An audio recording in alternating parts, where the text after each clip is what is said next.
So colon cancer are tumors that have grown um, from the lining of your colon, this is large bowel only, into the actual tube, the lumen of your colon.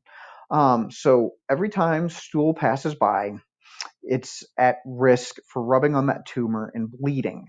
Um, so in older adults, and I'm using middle age 40 to 50 and up, it's why doctors specifically worry if you report seeing blood in your stool, or if they do a test and they see blood in your stool.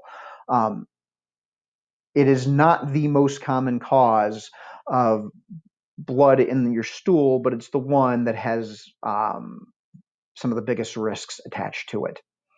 Um, there It's not one cause to colon cancer, but there's a lot of factors that go into it.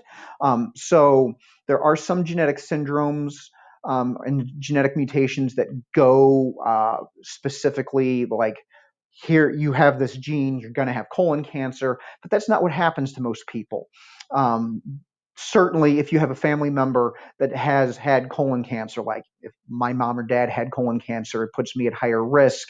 But it's not necessarily a guarantee unless if I have the specific inherited genetic syndrome.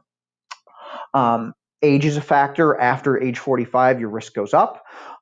Specifically in the United States, African Americans have the highest risk, and our screening programs specifically need to improve.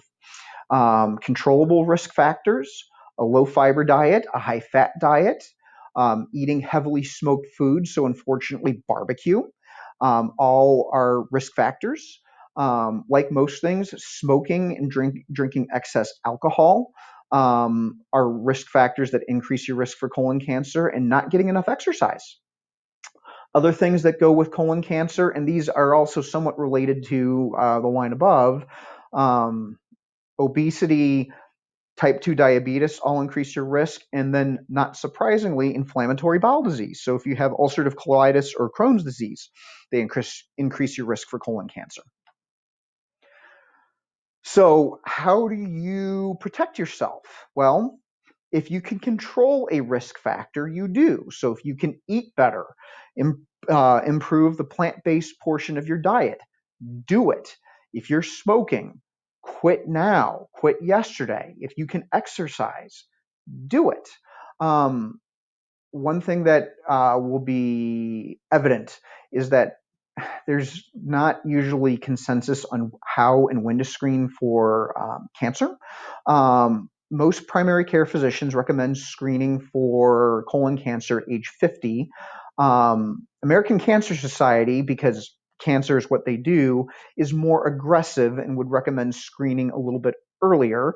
Um, General consensus, if you go to see your internist when you get older, would be if you have no other risk factors, you don't have a family member that has had colon cancer, don't have inflammatory bowel disease, you have not had a polyp removed earlier, anything like that, you need your first colonoscopy to screen for colon cancer at age 50.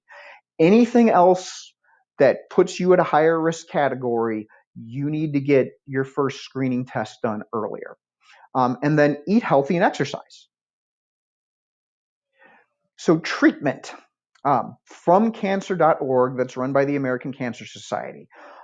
It's done by stage, and I'm not going to repeat everything here, but it should make sense.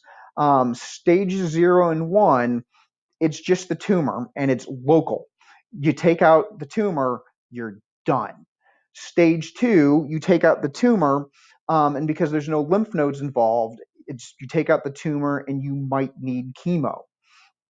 Stage 3, because it's the tumor plus lymph nodes, it's surgery and chemotherapy. And I will have to briefly do part 5 to finish up when we return.